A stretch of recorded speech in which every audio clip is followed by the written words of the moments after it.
بسم اللہ الرحمن الرحیم ان الحمد للہ نحمده ونستعینه ونستغفره من يهده اللہ فلا مضل له ومن يضلل فلا هادی له واشهد ان لا الہ الا اللہ وحدہ لا شریک له واشهد ان سیدنا ونبینا وحبیبنا وشفیعنا وقرۃ اعیننا محمدا عبدہ ورسولہ صلی اللہ تبارک و تعالی علیہ وعلی آلہ واصحابہ وازواجہ وذریتہ وبارک وسلم تسلیما کثیرا اما بعد فاعوذ باللہ من الشیطان الرجیم بسم اللہ الرحمن الرحیم الذین آتیناہم الکتاب یتلونہ حق تلاوتہ سبحان ربک رب العزۃ عما یصفون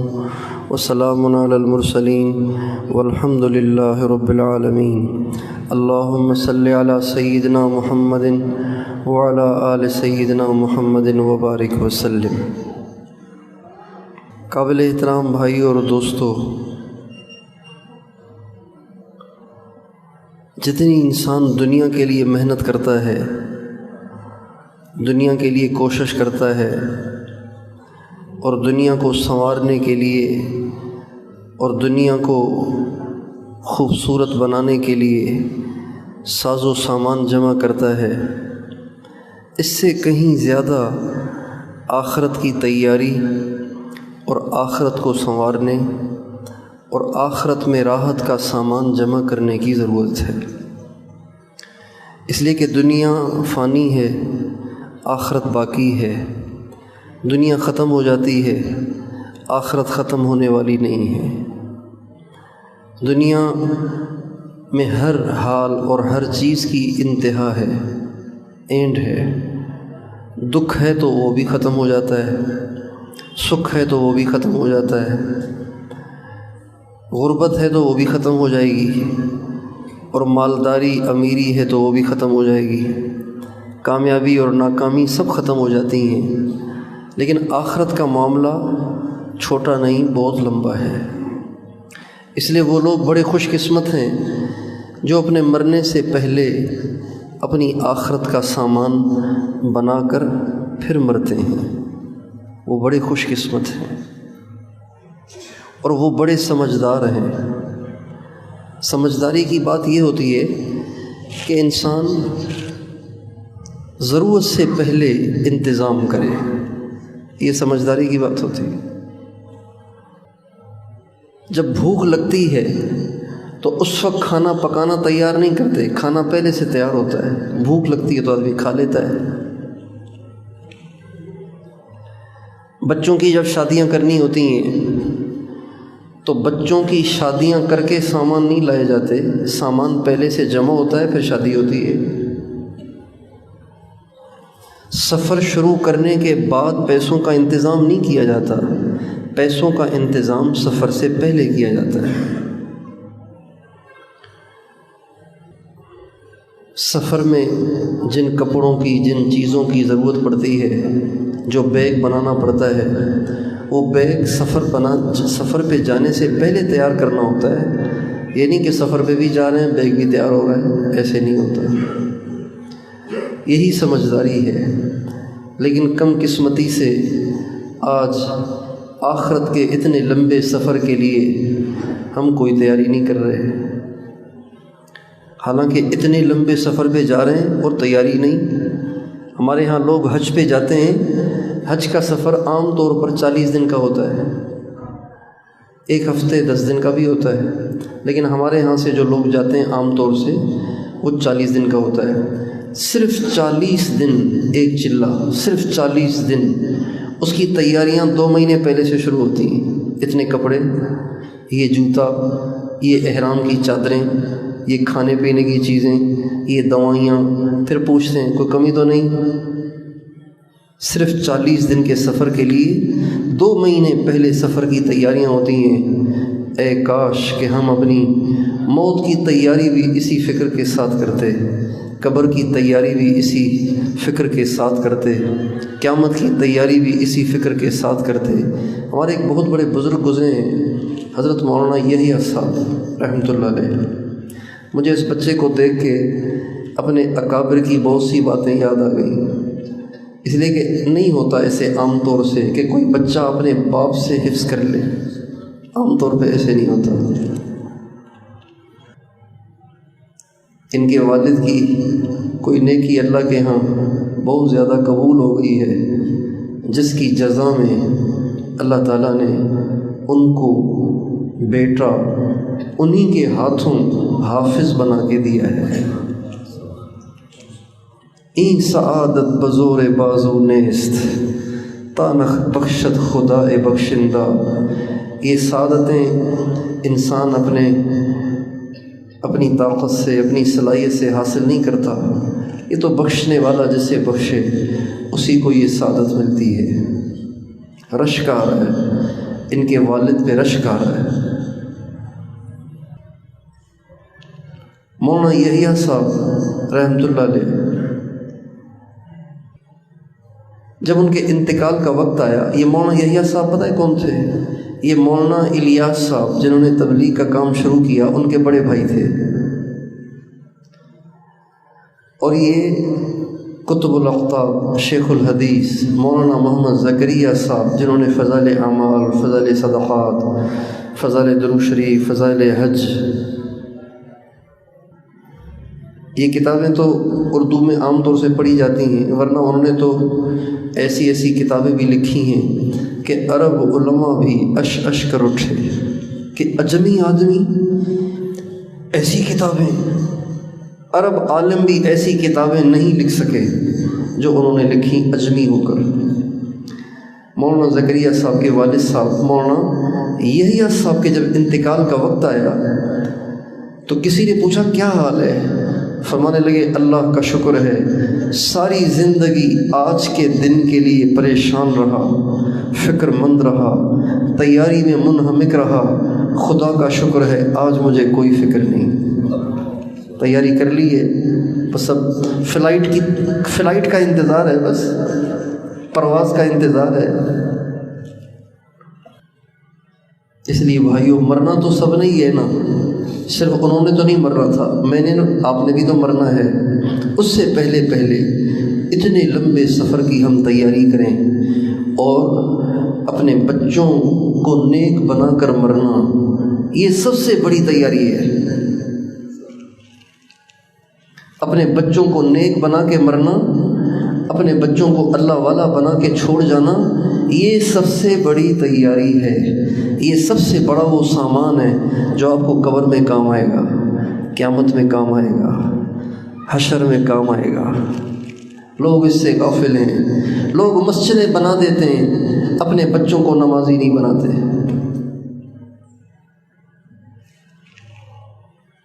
مسجدیں بنا دیتے ہیں، مسجد تو بنا دی شب بھر میں ایمان کی حرارت والوں نے، من اپنا پرانا پاپی تھا برسوں میں نمازی بن نہ سکا۔ مسجدیں بنا کے چلے جائیں گے کہ اس کی نیکیاں ملتی رہیں گی، لیکن کم قسمتی سے بچوں کو نماز بھی نہیں ڈالیں گے۔ حالانکہ مسجد بنا کے چھوڑ جانا اس کا بھی اجر ہے، اس سے بڑا اجر ہے اپنے بچوں کو نمازی چھوڑ جانا، اس کا اس سے زیادہ اجر ہے۔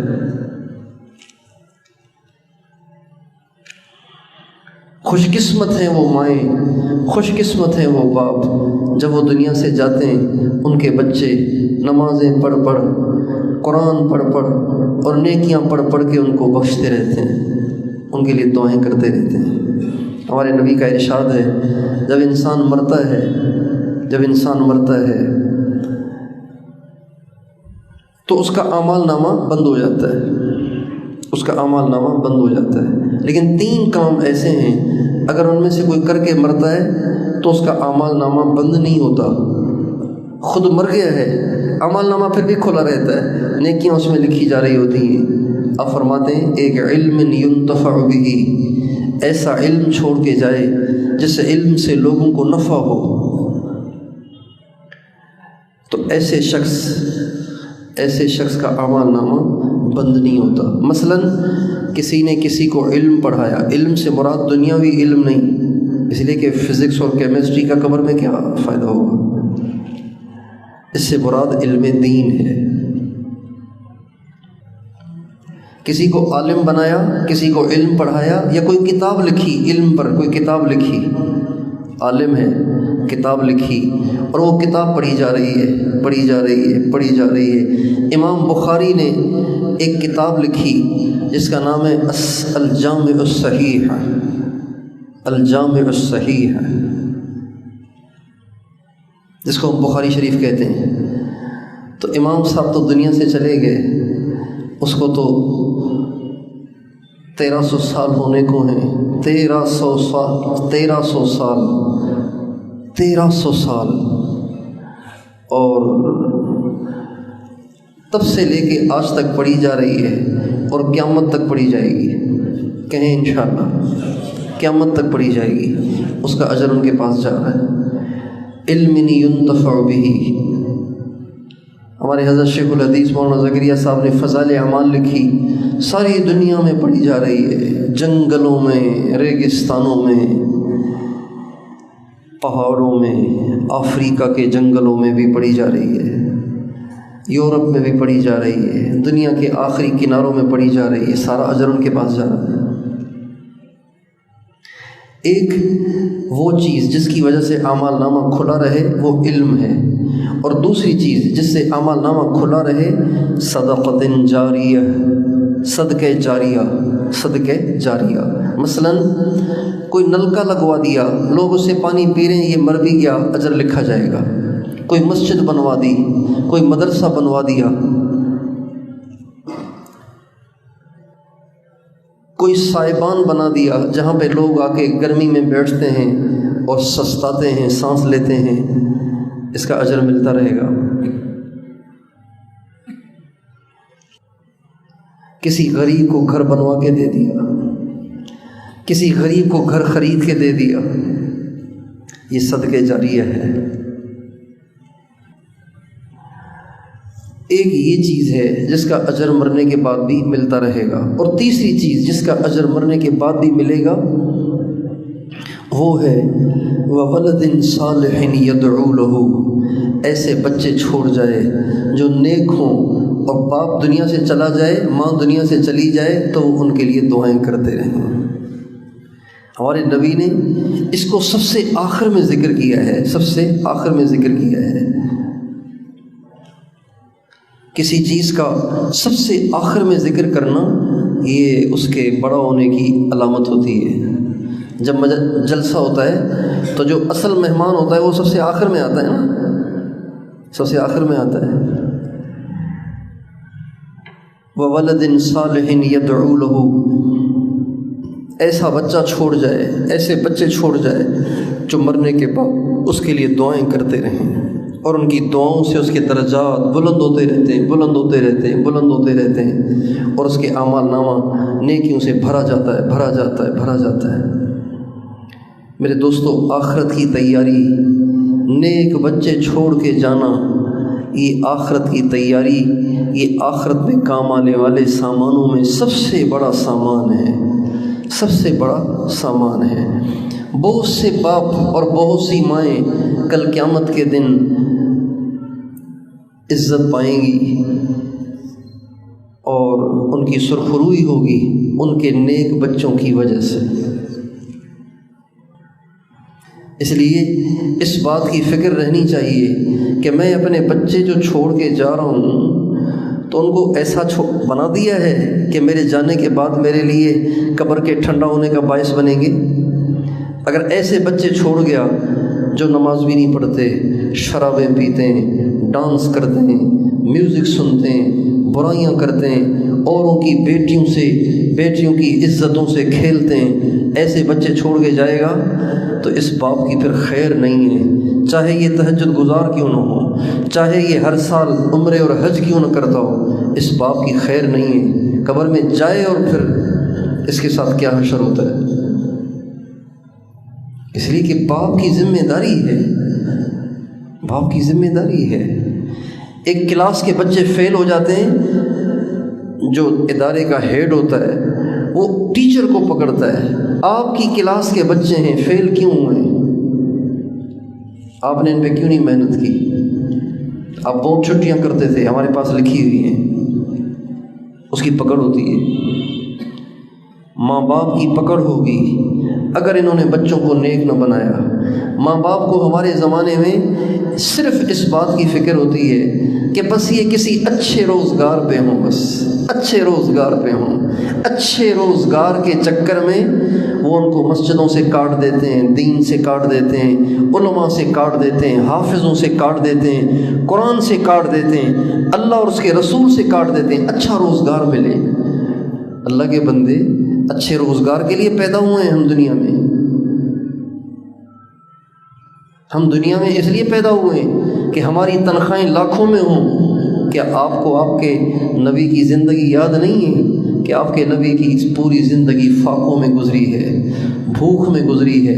اور ہمارے نبی کا فاقہ اضطراری نہیں تھا، مجبوری نہیں تھا، بلکہ آپ کا فاقہ اختیاری تھا۔ آپ جان کے فاقہ کرتے تھے، آپ کے پاس ہوتا تھا آپ لوٹا دیتے تھے، اوروں کو دے دیتے تھے، صرف امت کو دکھانے کے لیے کہ غربت عیب نہیں ہے، غربت عیب نہیں ہے، غریب ہونا عار نہیں ہے، غریب ہونا کوئی بری بات نہیں ہے۔ جب سارے نبیوں کا سردار غریب ہے تو یہ غربت پھر عار تو نہ ہوئی، یہ غربت کوئی عیب تو نہ ہوئی، یہ غربت کوئی بری چیز تو نہ ہوئی نا، جب سارے نبیوں کا سردار غریب ہے۔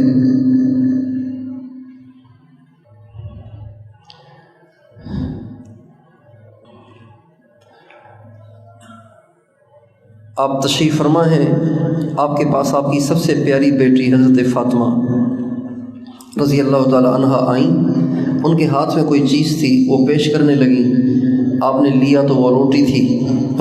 آپ نے کہا یہ کیا ہے؟ تو کہا ابو میرے گھر میں آج روٹی پکی تھی، تو میں نے سوچا پتہ نہیں میرے ابو نے کھائی کہ نہیں کھائی، پہلے ابو کو کھلاؤں پھر خود کھاؤں۔ چنانچہ آپ نے وہ روٹی لی، اس میں سے ایک لقمہ کھایا، پھر آپ نے فرمایا یا بنیۃ ھذا اول طعام اکلہ ابوک منذ ثلاثۃ ایام، میری بیٹی آج یہ پہلی روٹی ہے، پہلا لقمہ ہے جو تیرے باپ کے پیٹ میں 3 دن کے بعد جا رہا ہے۔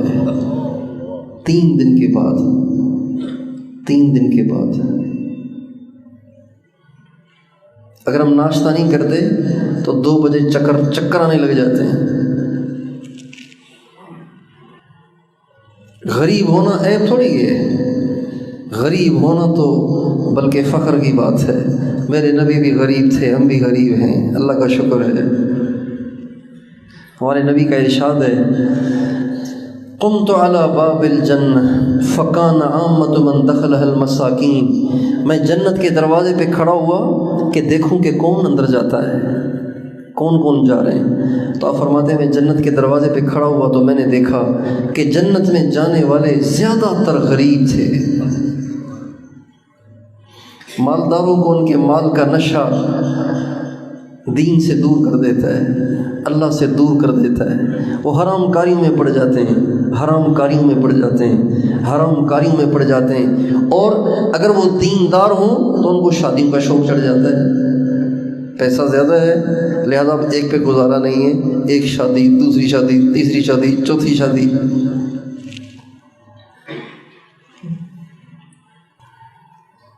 اس لیے میرے دوستو،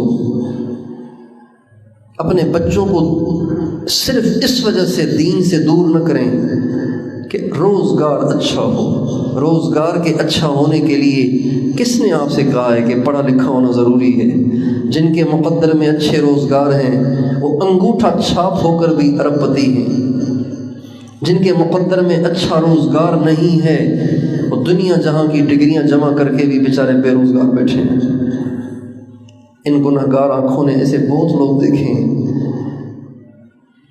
جن کے پاس بڑی ڈگریاں ہیں، دھکے کھا رہے ہیں، اور وہ بھی دیکھے ہیں جو انگوٹھا چھاپ ہیں لیکن ان کی جائیدادیں کروڑوں میں نہیں اربوں میں ہیں۔ اس لیے کہ رزق اور روزی کا تعلق اس چیز سے نہیں ہے، اس کا تعلق تو تقسیم سے ہے۔ اللہ تعالیٰ فرماتے ہیں وما من دابة في الأرض إلا على الله رزقها ويعلم مستقرها ومستودعها كل في كتاب مبين۔ اور یہ جگہ فرماتے ہیں اللہ یبسط الرزق لمن یشاء ویقدر وَأْمُرْ أَهْلَكَ بِالصَّلَاةِ وَاسْتَبِرْ عَلَيْهَا لَا نَسْأَلُكَ رِزْقًا نَحْنُ نَرْزُقُكَ وَالْعَاقِبَةُ لِلتَّقْوَىٰ۔ اے میرے نبی، روزی تو میں نے اپنے پاس رکھی ہے، میں دیتا ہوں۔ وَفِي السَّمَاءِ رِزْقُكُمْ وَمَا تُوعَدُونَ فَوَرَبِّ السَّمَاءِ وَالْأَرْضِ إِنَّهُ لَحَقٌّ مِثْلَ مَا أَنَّكُمْ تَنطِقُونَ۔ روزی اللہ کے پاس ہے، انسانوں کے پاس نہیں ہے۔ یقین ہونا چاہیے، بس یقین ہونا چاہیے۔ اس لیے بھائیو، ہم اپنے بچوں کو نیک بنائیں، اللہ اور اس کے رسول سے اپنے بچوں کو جوڑیں، اپنے بچوں کو حافظ بنائیں۔ ڈاکٹر بنانا ممنوع نہیں ہے، ناجائز بھی نہیں ہے، ممنوع بھی نہیں ہے، بالکل بنائیں۔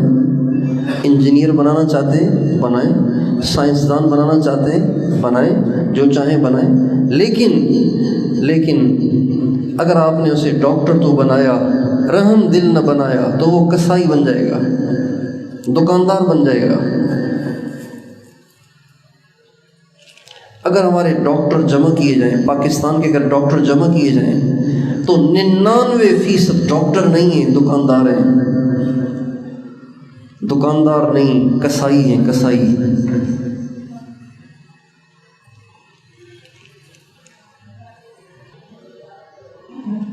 اگر ہمارے افسر جمع کیے جائیں، بڑی پوسٹوں کے لوگ اگر جمع کیے جائیں، سب کو جمع کیا جائے، 99% ان میں چور ہیں، بددیانت ہیں، کرپٹ ہیں، اکا دکا اچھے بھی ہیں۔ کیوں؟ اب ان کی ماؤں نے، ان کے باپوں نے ان کو پڑھایا تو بہت، اور ادھر ادھر سے کہلوا کے، سفارشیں کروا کے ان کو بڑے عہدے تو دلوا دیے، لیکن ان کو نیک نہیں بنایا، لہذا وہ عہدے ہضم نہیں ہوئے، وہ شہرت ہضم نہیں ہوئی، وہ پیسہ ہضم نہیں ہوا، سرکاری گاڑیاں لیے اپنی بیویوں اور بچوں کو گھومتے پھر رہے ہیں، کیا یہ جائز ہے؟ سرکاری پیٹرول پر وہ بیویوں کے ساتھ پکنک منا رہے ہیں، بچوں کے ساتھ پکنک منا رہے ہیں، اپنے دوستوں کے ساتھ پکنک منا رہے ہیں، کیا یہ جائز ہے؟ حرام خور بنا گئے اپنے بچوں کو، پیسے والا تو بنا گئے لیکن ان کو نیک نہیں بنایا۔ اور ایسے بھی ہیں جو بڑی پوسٹوں پہ ہوئے لیکن اللہ کا خوف ان کے دلوں میں ماں باپ کی محنت سے بیٹھ گیا، لہٰذا ساری زندگی انہوں نے کبھی 1 روپیہ بھی نہیں کھایا۔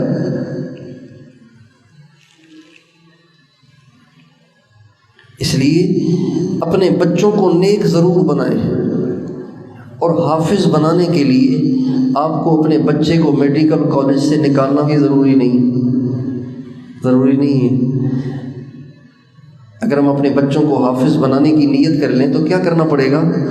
صرف اتنا کر لیں کہ پرائمری پڑھا لیں، پرائمری، اس کے بعد 2 سال روک دیں، کسی حافظ صاحب، قاری صاحب کے حوالے کر دیں کہ جی میرا بچہ 2 سال کے لیے آپ کے پاس ہے، آپ اس کو حافظ بنا دیں، آپ اس کو حافظ بنا دیں۔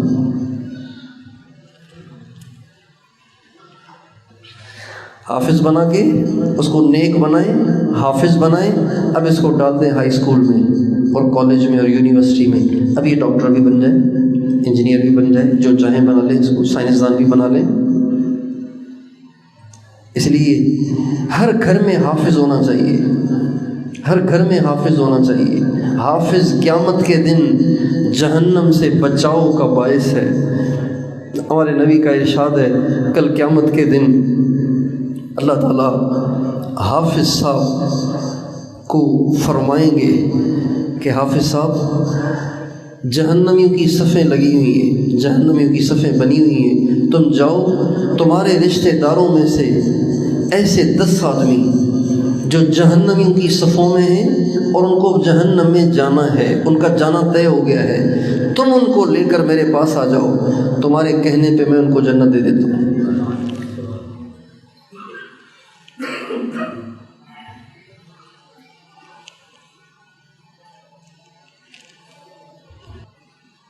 کتنا بڑا اعزاز ہے۔ حافظ صاحب محشر کے میدان میں پھر رہے ہوں گے اور ڈھونڈ رہے ہوں گے، ساری صفوں میں کھڑے ہوئے لوگ کہیں گے اے کاش ہم اس کے رشتہ دار ہوتے تو آج یہ ہمارا بھی ہاتھ پکڑ لیتا۔ کتنی عزت کی نگاہوں سے دیکھا جائے گا اس دن حافظ صاحب کو۔ اے کاش کہ ہمارا بھی رشتہ داروں میں سے ہی کوئی حافظ ہوتا تو آج ہمارا بھی کوئی بچنے کا سہارا ہوتا۔ آج حافظ کو کتنی گری ہوئی نظروں سے دیکھا جاتا ہے۔ اگر آپ کسی دنیا دار سے کہیں نا میرا بچہ حافظ ہو گیا ہے تو وہ تنزیہ مسکرا کے کہے گا اچھا ٹھیک ہے، یا کہے گا برباد کر دیا بچے کو۔ ایسے بھی لوگ ہیں مسلمانوں میں جو یوں کہہ دیں گے برباد کر دیا بچے کو، لیکن مریں تو پتہ چلے نا، مریں تو پتہ چلے۔ فسوف ترى اذا انكشف الغبار افرس تحت رجلك ام حمار، ذرا مریں تو صحیح، سب پتہ چل جائے گا کہ کون گھوڑے پہ سوار تھا، کون گدھے پہ سوار تھا۔ اس لیے دوستو آپ سب سے درخواست ہے اپنے گھروں میں حفاظ تیار کریں۔ کون کون اپنے بچوں کو حافظ بنائے گا؟ ہاتھ صحیح کھڑے کریں تاکہ نظر آئے۔ اے اللہ ان سب کے بچوں کو حافظ بنا، ہمارے بچوں کو بھی حافظ بنا۔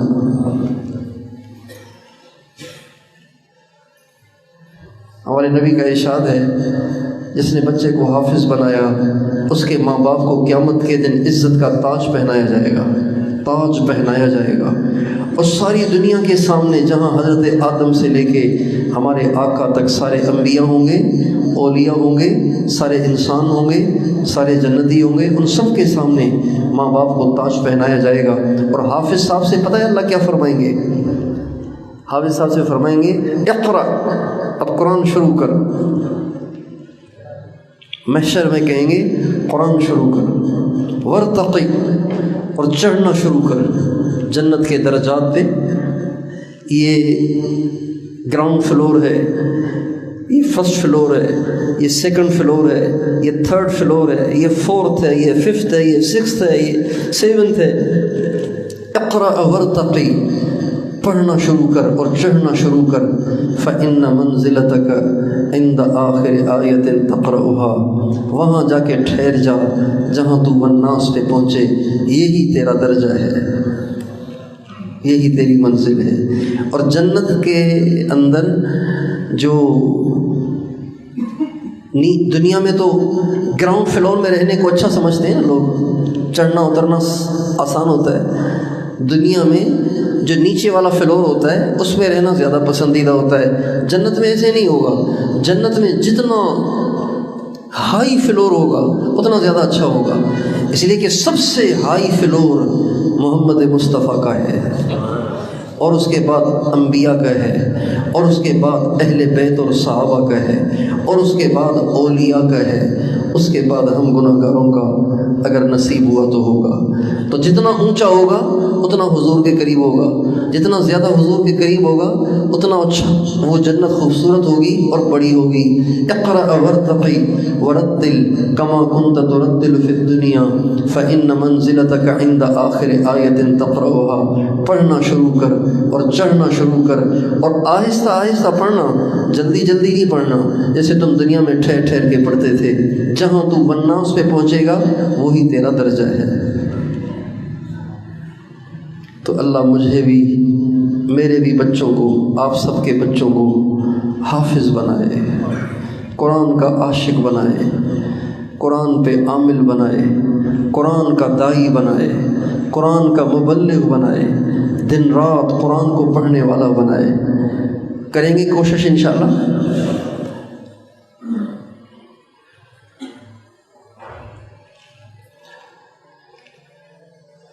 دوسری بات، دین آتا ہے صحبت سے، دین آتا ہے ماحول سے۔ ابھی پورے صوبے سندھ کا اجتماع ہو رہا ہے سانگڑ میں اجتماع ہو رہا ہے پورے صوبے سندھ کا، ڈہرکی سے لے کر کراچی تک پورا سندھ سانگڑ میں جمع ہوگا۔ آپ سب سے درخواست ہے کہ سانگڑ کے اجتماع میں شرکت کیجیے گا۔ 13 کی شام سے شروع ہوگا، 13 فروری کی شام یعنی پیر کے دن عصر کی نماز سے شروع ہوگا اور بدھ کے دن صبح دعا ہو جائے گی۔ تو یہ 1.5 دن کا اجتماع ہے، آپ سارے دوست اس میں شرکت کی نیت کریں گے انشاءاللہ۔ تیسری بات یہ کہ اللہ تعالیٰ توفیق دے، اپنے آس پاس اہل اللہ اگر ملیں تو ان کی صحبت میں بیٹھا کریں۔ اہل اللہ کی صحبت میں بیٹھ کے انسان اللہ والا بن جاتا ہے، اور بروں کی صحبت میں بیٹھ کے انسان برا بن جاتا ہے۔ اللہ والوں کی صحبت کو اپنی ضرورت سمجھیں، کریں گے کوشش انشاءاللہ۔ اپنے گھروں کا ماحول بنائیں۔ فضائل اعمال کی کتاب جو مسجدوں میں آپ کو نظر آتی ہوگی، یہ کتاب خرید لیں، اپنے گھروں میں روزانہ 15-20 منٹ اپنے سارے گھر کے افراد کو، عورت کو، بچوں کو، سب کو پڑھ کے سنایا کریں۔ اس سے آپ کے گھر میں دین آئے گا، آپ کے گھر میں نیکی آئے گی، آپ کی بیوی کو، آپ کے بچوں کو نماز کا، قرآن کا شوق پیدا ہوگا اور بے دینی ختم ہوگی۔ کریں گے کوشش انشاءاللہ۔ اللہ تعالی ہم سب کو توفیق عطا فرمائے۔ ابھی انشاءاللہ ہم توبہ کے اور بیعت کے کلمات پڑھیں گے۔ جو بھائی پچھلی زندگی پہ توبہ طائب ہونا چاہتے ہیں اور آگے نیک بن کر زندگی گزارنا چاہتے ہیں اور اس نیت سے بیعت ہونا چاہتے ہیں، تو ابھی ان کو توبہ کے اور بیعت کے کلمات کہلوائے جائیں گے۔ ان کلمات کو میرے ساتھ ساتھ سچے دل کے ساتھ کہتے جائیے۔ کہیے، بسم اللہ الرحمن الرحیم، لا الہ الا اللہ محمد الرسول اللہ، آمنت باللہ وملائکتہ وکتبہ ورسلہ والیوم الآخر والقدر خیرہ وشرہ من اللہ تعالی والبعث بعد الموت، اشہد ان لا الہ الا اللہ واشہد ان محمدا عبدہ ورسولہ، استغفر اللہ ربی من کل ذنب واتوب الیہ برحمتک یا ارحم الراحمین۔ اے اللہ، آج تک مجھ سے جتنے گناہ ہوئے میں ان سب گناہوں کی معافی چاہتا ہوں، اور آئندہ کے لیے پکی سچی توبہ کرتا ہوں اور گناہ نہ کرنے کا عزم کرتا ہوں۔ پچھلے گناہوں کو معاف فرما، آئندہ میری گناہوں سے حفاظت فرما۔ بیعت کی میں نے سلسلہ نقش بندیہ، مجددیہ میں اور سروریہ میں اور قادریہ، راشدیہ میں اور چشتیہ، صابریہ اور نظامیہ میں اور سہروردیہ میں۔ اے اللہ، ان تمام سلسلوں کی برکت سے مجھے اپنی اور اپنے نبی علیہ السلام کی سچی محبت عطا فرما، میرے ظاہر اور باطن کی اصلاح فرما، اور ایمان کامل پر خاتمہ میرے لیے مقدر فرما۔ ان کلمات کو پڑھنے سے ہم سب توبہ طائب ہو گئے، آج تک جو گناہ ہو گئے تھے وہ سب معاف ہو گئے۔ آئندہ ہم گناہوں سے بچنے کی نیت کریں۔ دو باتیں ابھی باقی ہیں۔ ان میں سے ایک اگر بغیر ضرورت کے نہیں، ان میں سے ایک اگر کسی کا آپ سے دل دکھا ہے تو ان سے معافی مانگ لے۔ انسان کبھی ایسی بات کہہ جاتا ہے، اگلے کا دل دکھتا ہے، اگر کسی کا دل دکھایا ہے ان سے معافی مانگیں۔ یہ توبہ سے معاف نہیں ہوگا، یہ تو معاف کروانا پڑے گا۔ اور دوسری چیز، اگر کسی کا حق آپ کے پاس رہتا ہو، کسی کا حق آپ کے پاس رہتا ہو، وہ ادا کر لے، وہ بھی معاف نہیں ہوگا۔ اس کے علاوہ سب گناہ معاف ہو گئے۔ آئندہ ہم گناہوں سے بچنے کی نیت کریں، اور اگر انسان خطا کار ہے، کبھی گناہ ہو بھی جائے تو پھر توبہ میں تاخیر نہ کریں، فوراً توبہ کر لیا کریں، اللہ تعالیٰ معاف کر دیں گے۔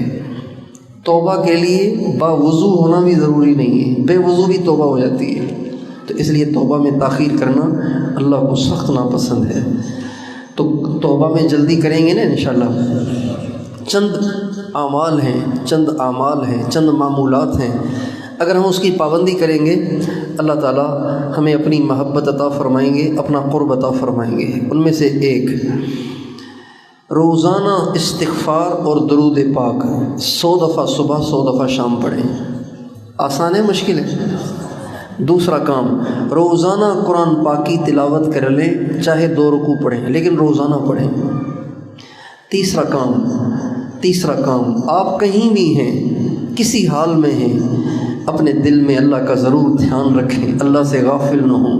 ہر وقت اپنے دل میں یہ دھیان رکھیں کہ اللہ دیکھ رہا ہے، سن رہا ہے، ایک دن میں نے مرنا ہے، اللہ دیکھ رہا ہے، سن رہا ہے، مرنا ہے۔ کھا رہے ہیں، پی رہے ہیں، چل رہے ہیں، بیٹھے ہوئے ہیں، لیٹے ہوئے ہیں، گاڑی چلا رہے ہیں، دفتر میں ہیں، دکان میں ہیں، کہیں بھی ہیں، دل میں یہ دھیان، اللہ دیکھ رہا ہے، سن رہا ہے، مرنا ہے۔ اس کی مشق کریں۔ یہ 3 کام ہو گئے۔ چوتھا کام جو سب سے زیادہ ضروری اور اہم ہے وہ ہے اللہ کو یاد کرنا، اللہ پاک کو یاد کرنا۔ ساری دنیا سے لا تعلق ہو کر کچھ دیر ضرور بیٹھ کے اللہ کو یاد کیا کریں۔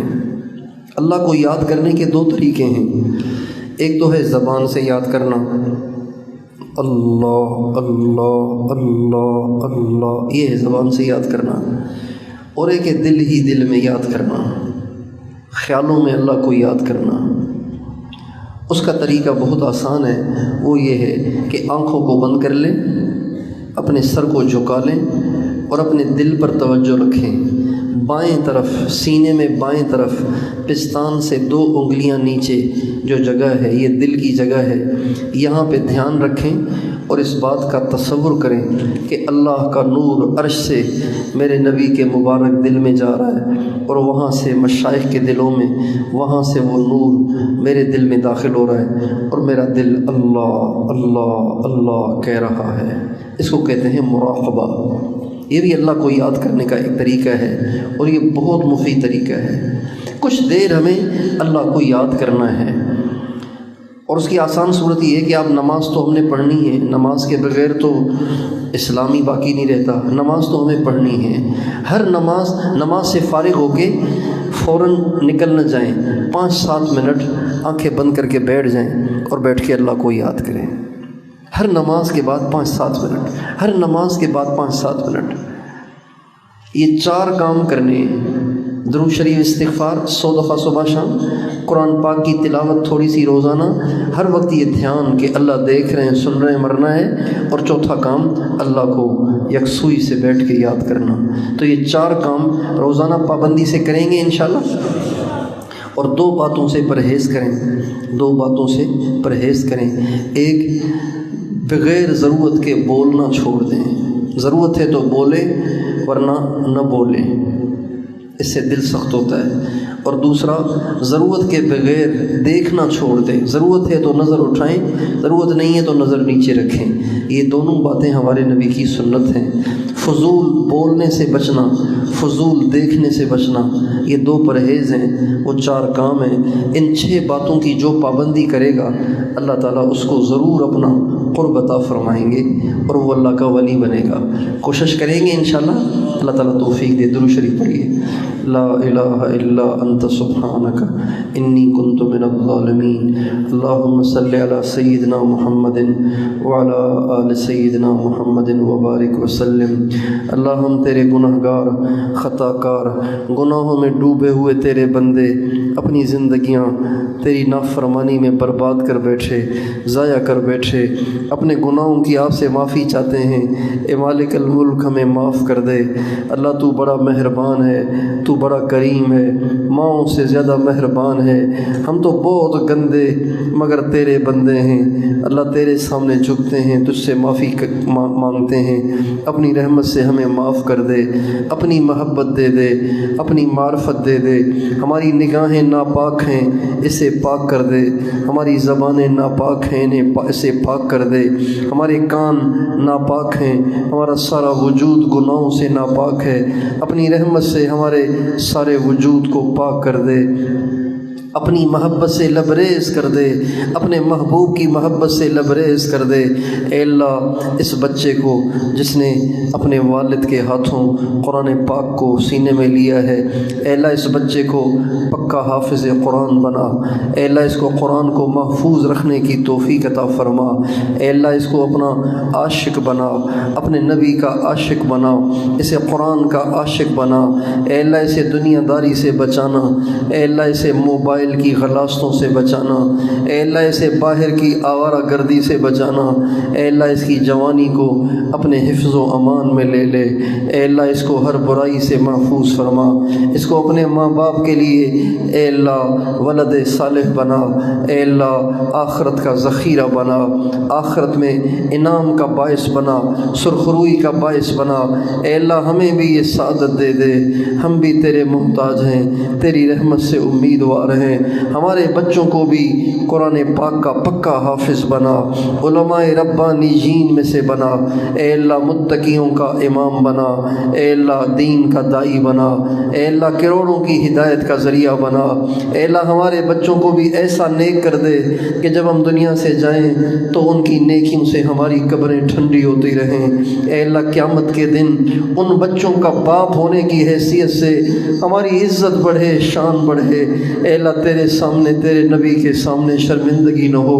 اے اللہ محشر کی شرمندگی سے بچا، اے اللہ محشر کی بے عزتی سے بچا، محشر کی ذلت سے بچا، اپنے نبی کے سامنے شرمندگی سے بچا۔ اے اللہ اپنے اکابر کے سامنے شرمندگی سے بچا۔